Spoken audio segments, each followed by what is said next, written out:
muchachos y muchachas? Reciban un caluroso saludo. Les habla María Andrés Calvachi. Y en esta oportunidad pues me permití hacer un video sobre la última clase, algunos temas, algunos aspectos, pues para que las cosas queden de una mayor claridad y podamos desarrollar un ejercicio pues muy interesante, ¿no es cierto? Entonces me encuentro aquí en la iglesia del Carmen, en el barrio El Tejar, ¿sí? Un contexto muy adecuado pues para hacer este video que sea de gran utilidad, ¿no es cierto? Pues este es un lugar seguro, así que no hay problema por el móvil. Bueno, entonces vamos a empezar. Entonces, como les había comentado en la última sesión, miramos lo que son los tipos de abstracción, ¿no es cierto? Entonces ustedes recuerdan que hablamos de la abstracción de un objeto, la abstracción de un hecho y la abstracción de una sensación. Entonces, en cuanto a la abstracción del objeto, bueno, el perrito, ya.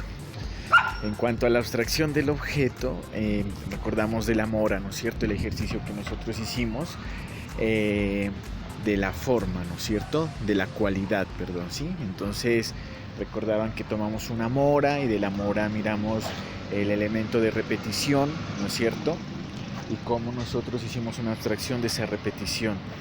También hicimos la centralidad y la reducción, ¿no es cierto? Y también miramos la abstracción de un hecho, como cuando el gusanito pues atravesaba y perforaba la manzana. Y también hicimos la abstracción de una sensación, que es cuando el efecto de la acidez que provocaba, ¿no es cierto?, en el sabor. Entonces, vamos a hablar, nos quedaba pendiente lo que es el tema de la abstracción de un hecho, y pues la que vimos de la mora y todo el tema era una abstracción de una cualidad, ¿no es cierto?, de la radialidad, de la repetición y la reducción. Pero ahora vamos a hablar de la abstracción geométrica, ¿no es cierto?, que nos quedó pendiente y que miramos unos ejemplos en la última clase. Entonces, en la abstracción geométrica nosotros encontramos que es básicamente una síntesis, o sea, es más allá de la síntesis de la forma, ¿no es cierto? Está muy relacionado con la realidad. Aquí ya digamos las percepciones, el lenguaje de Kandinsky, ya bueno, la emoción está de cierta manera, ¿no es cierto? Pero ya no es lo más representativo, ¿no es cierto? Aquí lo más representativo son las figuras en el espacio. Entonces miramos aquí, por ejemplo, voy a hacer una toma del espacio en el que nos encontramos. Miramos por ejemplo aquí esta serie de elementos verticales de la vegetación muy importantes. Entonces miramos en el caso de aquí, de la primera imagen, de esta imagen, miramos cómo la abstracción de estos elementos verticales se realizan aquí, ¿no es cierto?, con estas líneas rojas, y cómo esta oblicua se genera aquí. Los colores y la intensidad de las líneas pues ya definen la profundidad del plano. Entonces voy a pasar pues rápidamente estas imágenes para que no se haga tan largo el video, y ustedes ya les pondrán pausa y los detendrán y los podrán analizar con mayor calma y leer pues el texto que está ahí de la explicación. Igual también en esta imagen de acá, miren, esta abstracción geométrica, podemos ver cómo estas geometrías abstraen lo puntiagudo de los pinos, ¿no es cierto? Esto puntiagudo de los pinos viene acá, esta geometría, y como el color blanco y el verde, esa abstracción del fondo, de algo oscuro con algo claro que contrasta, ¿no es cierto? El contraste hay una abstracción ahí. En esta otra figura que miramos aquí, por ejemplo, también es abstracción de líneas, ¿no es cierto? Son una abstracción de elementos verticales, y aquí también miramos la profundidad del plano en este elemento, ¿sí? Podemos visualizar que por ejemplo aquí esta masa de árboles es el primer plano. Entonces miramos cómo se representa aquí, es una abstracción de las líneas de la geometría, ¿no es cierto? Nos damos cuenta que es más formal, y miramos cómo estas palmeras que están acá en el fondo se cubren aquí de rojo, ¿no es cierto? Entonces miramos este tipo de abstracción geométrica que va a ser muy útil para nuestros ejercicios, ¿sí? Miramos aquí por ejemplo de las flores, ¿sí? miramos que hay elementos repetitivos y como al estilo de Piet Mondrian de manejar un lenguaje puro de rectas, ¿sí? De líneas rectas, pues aquí hace también esa abstracción aquí, miren, como esa densidad de esas flores la manifiesta aquí. Entonces muy interesante. Miramos aquí otros conceptos, la repetición de estas flores. Este me parece súper interesante este ejercicio porque esta flor de loto, miren cómo esa radialidad, esa centralidad de esta flor, miren cómo hace una abstracción geométrica de ese elemento. Y aquí también miren estas hojitas caídas secas en el piso, cómo se sobreponen, se superponen, y esto a la vez que genera un dinamismo, pues aquí también se está generando un dinamismo aquí en la geometría. Entonces, por ejemplo, miremos, eso es frecuente en la naturaleza. Aquí estamos viendo todas esas hojitas caídas, ¿sí? Entonces miren cómo este tipo de elementos los podemos abstraer geométricamente, ¿no es cierto? Entonces muy interesante el ejercicio que se ha realizado. Volviendo al tema, entonces vamos a continuar. Por ejemplo, aquí miren la repetición en estas hojas de aquí, se mira cómo hay varios elementos que se están repitiendo, la secuencia no es una copia, si se dan cuenta. Miran, por ejemplo, aquí en estas hojas de aquí está muy tupida las líneas, acá no, acá se pues abstrae la secuencia, ¿sí? ¿No es cierto? Ese es el concepto que está abstrayendo geométricamente. Entonces, para cerrar este tema, esta abstracción geométrica nos va a ayudar mucho a nosotros, ¿sí? En el proceso que vamos a realizar ya. Nosotros, interesante, pasamos por la percepción, ¿no es cierto? Ustedes pueden utilizar, digamos, los tipos de abstracción que miramos, ¿sí? Pero quería también indicarles este recurso que puede ser muy útil porque ya vamos a empezar a manejar geometrías y figuras. Entonces quise traer a colación estos ejemplos. Entonces vamos a hablar de los elementos primarios en la arquitectura. Entonces esto fue lo que se abordó en la última clase, estos elementos primarios en la arquitectura. Y ustedes, como hicieron la consulta, miramos que es punto, línea, plano y volumen, ¿no es cierto? Pero entonces aquí los vamos a ver, los vamos a entender desde la parte conceptual, ¿no es cierto? O sea, la parte conceptual es, como ustedes saben, bueno, punto, línea, plano y volumen fue la consulta que ustedes realizaron. Entonces, si lo entendemos desde la parte conceptual, miramos que los elementos conceptuales están presentes en la naturaleza, ¿sí? Están presentes en todas estas formas, ¿no es cierto?, que nosotros miramos acá, ¿sí?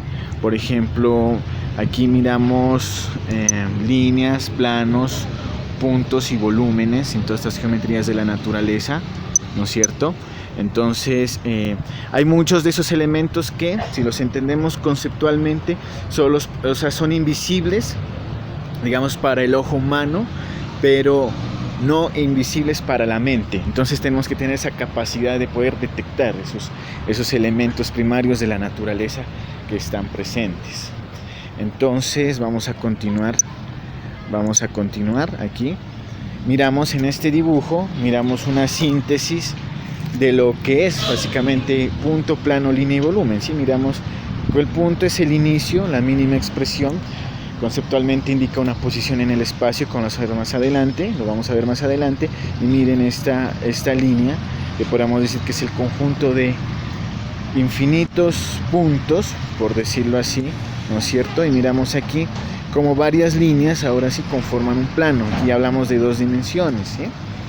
Y como varios planos conforman un volumen.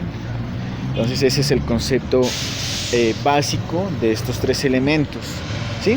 Vamos a ver cómo los podemos representar en los diferentes elementos de la forma. Entonces miramos aquí que es punto. Entonces conceptualmente el punto sería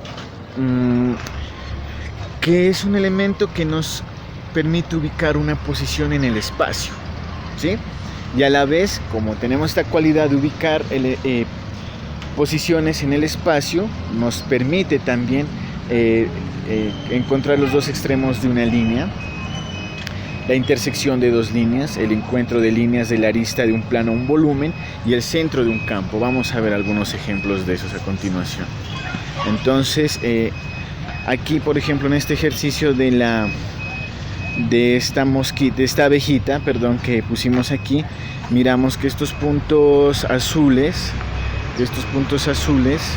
indican, por ejemplo, el extremo de las patitas de la abeja, y como el otro punto de acá, el inicio, que sería de donde sale la patita, ¿no es cierto? Entonces estos dos puntos como me están indicando una recta, ¿sí? Miramos ahí. Lo mismo la patita de acá y lo mismo este elemento de acá.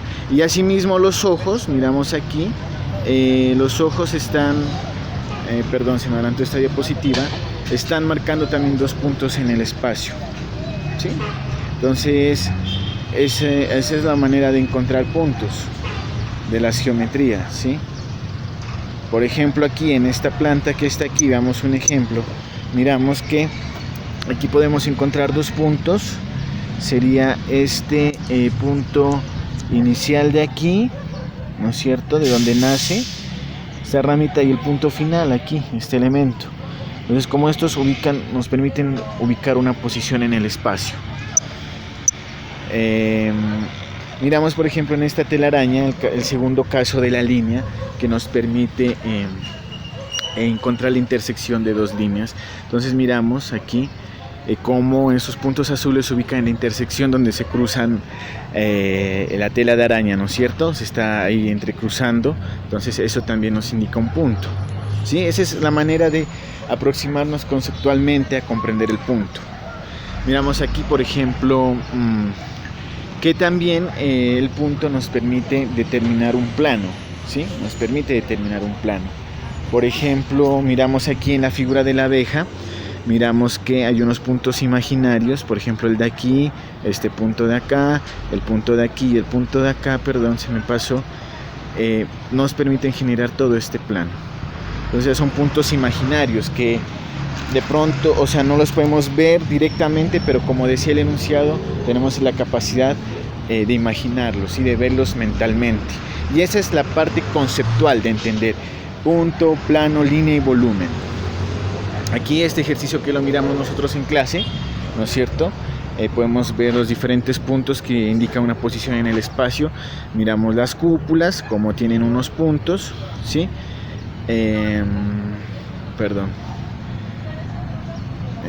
Listo. Miramos cómo las puntas generan una ubicación en el espacio, y miramos también aquí estos elementos, estos puntos que indican los extremos de la columna, ¿no es cierto? Y miramos aquí este elemento que es el monumento de la Virgen María. Entonces, de esa manera nosotros podemos ir indicando puntos también en los elementos arquitectónicos. Aquí en este momento podemos ver este elemento que sería un punto, la plaza, el monumento de Antonio Nariño, que tanto he insistido en ese. Bueno, aquí podemos ver que se comporta como un punto. ¿Por qué? Porque está indicando una posición en el espacio. Ahora bien, si ya vemos a un documento, perdón, me desconcentro ese letrero. Si vemos ahora un monumento de frente, pues como en este caso, ¿sí? Como este monumento que está aquí en que lo tenemos aquí, este monumento, pues aquí ya tiene otras connotaciones, ¿no es cierto? O sea, si bien es cierto, indica un lugar en el espacio, pero como la escala, que vamos a ver más adelante, lo podemos visualizar de más cerca, ¿no es cierto? Entonces ya podemos ver elementos, pues sacarle diferentes elementos a por ejemplo, los puntos de las esquinas, ¿no es cierto? Que me va conformando unas líneas y por ende un plano. Y como varios planos me están conformando un volumen. ¿Sí? Entonces, esa es la intención, ¿no es cierto? Vamos a ver más adelante el concepto de la escala. Línea, ¿qué es línea conceptualmente? La línea en arquitectura puede ser más que un elemento visible, un elemento imaginado, o sea, puede ser ambas cosas, visible o imaginado, ¿sí? Por ejemplo, vamos a ver aquí este caso del Capitolio de Washington, con el monumento de Washington. Miramos que aquí en estos puntos se está generando, digamos, tiene el concepto de punto, hay una ubicación en el espacio, este elemento también es un punto, y como que hay una línea, que no la podemos de pronto ver directamente, pero sabemos que existe una línea, ¿no es cierto? Y vemos cómo conceptualmente esa línea nos permite generar relaciones entre los diferentes elementos. Miramos acá otro ejemplo, el de la Plaza de Nariño, ¿sí? El monumento de Antonio Nariño, el centro comercial Galerías, entendidos conceptualmente como dos puntos y son unidos por una línea, en este caso el pasaje Corazón de Jesús. Miramos también que hay relaciones directas, ¿no es cierto?, como la que acabamos de ver anteriormente, pero también hay relaciones indirectas, ¿sí? Por ejemplo, las que se presentan aquí con el centro de San Sebastián de Belalcázar, que es una diagonal, que por cierto configura la arquitectura de este edificio. Aquí miramos la entrada, la diagonal, y también relaciones indirectas, líneas como los complejos bancarios, el centro comercial, y también aquí podemos ver unas cafeterías.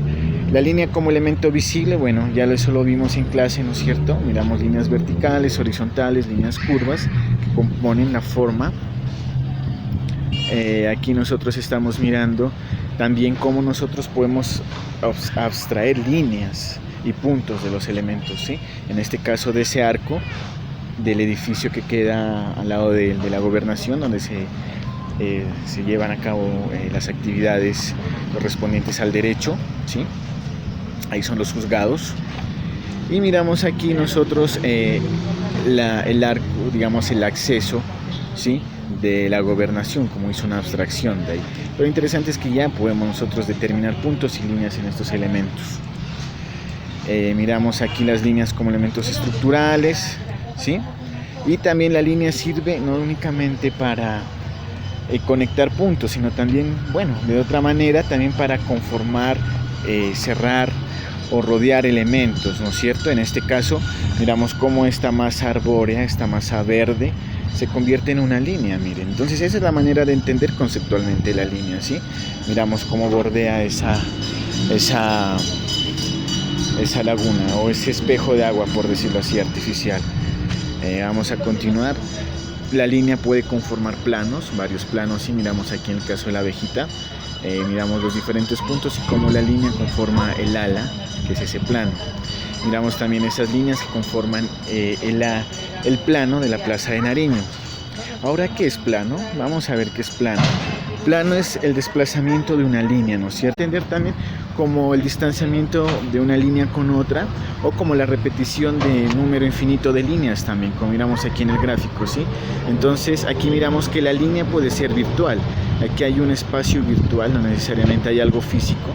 A veces los elementos virtuales son interesantes y nos conforman planos, como miramos aquí en la fachada de esta biblioteca, como también podemos ver en estas columnas de este espacio interior, ¿sí? Y también la secuencia de estos materiales, o por ejemplo de elementos lineales constructivos como la madera, nos pueden generar un plano de esta fachada o esta cubierta también aquí, ¿no es cierto? Miramos aquí el plano, entendida como esa línea desplazada, ¿sí?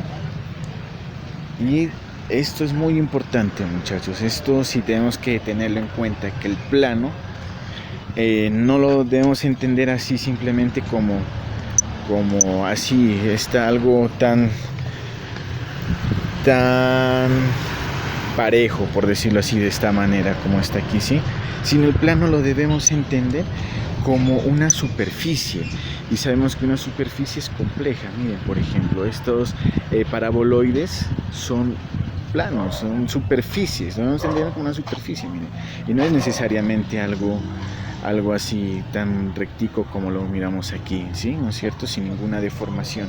Entonces un plano ya empieza a tener ese tipo de formas interesantes. Por ejemplo, voy a hacer un ejercicio aquí con esta hojita. Miramos esta hoja.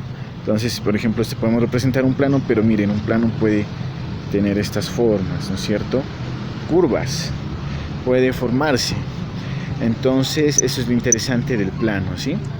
Miramos aquí esta armadura, por ejemplo, de este caballero de la Edad Media, puede ser que es un plano. Y miramos aquí esta bóveda, por ejemplo, sí, miren, esta superficie, todo esto está conformando un plano, y no necesariamente es algo así pues tan rectito, ¿no? Implica ya deformaciones también, ¿no?, en la superficie. Entonces el concepto de plano hay que entenderlo como esa superficie también, ¿no? Eso nos va a dar riqueza para comprender y analizar los elementos. Miramos esta arquitectura de Félix Candela, por ejemplo, ¿sí?, en el Brasil, tan interesante. Y miramos aquí este tipo de lonas, Aquí les quiero mostrar, miren, por ejemplo, este edificio. Si miran, esa lástima que no podemos entrar al Templo del Carmen, pero por ejemplo, miren, todo esto es una superficie, miren. O sea, esa cáscara en la que está construida en concreto, ¿sí? Esto implica una superficie, un plano, miren, un plano que da la vuelta acá y cubre este espacio y sale acá. Sí, un plano que hace este ejercicio, ¿sí? Entonces, ¿cómo el plano puede tener esa riqueza, cierto? Y aquí en el Estadio Olímpico de Múnich también podemos ver el concepto de plano. Ahora que el volumen es el desplazamiento de un plano que se prolonga en dirección que no sea la inherente en sí mismo, es decir que, como hablamos anteriormente con la línea que tiene que desplazarse en un eje distinto al suyo, ¿no? Entonces, esto lo van a comprender más, lo van a profundizar en geometría descriptiva 1, ¿no es cierto? Pero lo que nos interesa aquí es comprender conceptualmente estos elementos. Entonces miramos que un volumen implica ya las tres dimensiones y puede ser sólido, que había aquí en la confusión, ¿no es cierto? Un volumen puede ser sólido o puede ser vacío, donde contenga espacio, ¿no es cierto? Entonces miramos aquí estas imágenes, aquí es un volumen sólido, que es tipo escultura, y aquí espacio. Entonces vamos a aclarar algunos temas de la actividad. Por ejemplo, aquí en el caso de la abeja, ustedes lo van a hacer con la fruta, ya saben, pero pues aquí voy a traer el ejemplo de la abeja para pues hacer un ejercicio comparativo, ¿no es cierto? Entonces sabemos que estamos la abeja, el ojo de la abeja, el panal y el árbol. O sea, eso nos implica que tenemos que tener en cuenta temas de escala, ¿no es cierto? Ya lo vamos a ver más adelante. Está punto, línea, plano y volumen y espacio como los otros componentes de la matriz. Entonces miramos que punto, línea, plano y volumen en el ejercicio va a ser figurativo. Figurativos pues sencillos, deben ser maquetas sencillas, ¿no? Y el espacio, ojo, que está en rojo, ese va a ser abstracto. O sea, es decir, aquí este tipo de volumen espacial. Sí, va a ser una abstracción que ustedes van a hacer, ¿no es cierto? De las diferentes escalas del elemento. Bueno, ustedes ya eso ya lo tienen claro. Y vamos a ver rápidamente el concepto de la escala. Por ejemplo, ya entendiendo conceptualmente lo que es línea, punto, plano y volumen, podemos darnos cuenta que en la escala estos conceptos van cambiando de acuerdo a la percepción, ¿no es cierto? Miramos aquí, por ejemplo, en este plano de esta casa, que es la casa 10 de John Hajduk, miramos cómo esta línea es el cuerpo central de la arquitectura, ¿no es cierto? Pero nos damos cuenta que que aquí podemos ver una imagen tridimensional de este elemento, pero nos damos cuenta que, por ejemplo, en la casa Crown Hall de Mies van der Rohe, nos damos cuenta que ya las líneas son elementos estructurales. Entonces miren cómo va cambiando de proporción, ¿no es cierto? Aquí, por ejemplo, si miramos el ojo de la abeja, en el cuerpo de la abejita de manera integral, vemos que el ojo es un punto que indica un lugar en el espacio, pero si hacemos un zoom al ojo y entramos a otra escala, nos damos cuenta que es un plano, ya no sería un punto, ¿no es cierto? Sería un plano conformado a la vez por varios puntos. Miremos otro ejemplo, aquí está el panal, ¿no es cierto? El panal de la abejita está aquí de manera de volumen, pero como aquí se vuelve, viéndolo desde el árbol, se vuelve un punto, ¿no es cierto? De volumen pasa a punto. Esto es lo que insistí tanto con la de Antonio Nariño. Entonces aquí pues ya lo puedo mostrar de manera gráfica, con calma, ya me ayudan las imágenes. Miramos que Antonio Nariño, si lo miramos de cerca, como un monumento, como hicimos en el anterior ejemplo, miramos que tiene puntos. El caso de los ojos indica una posición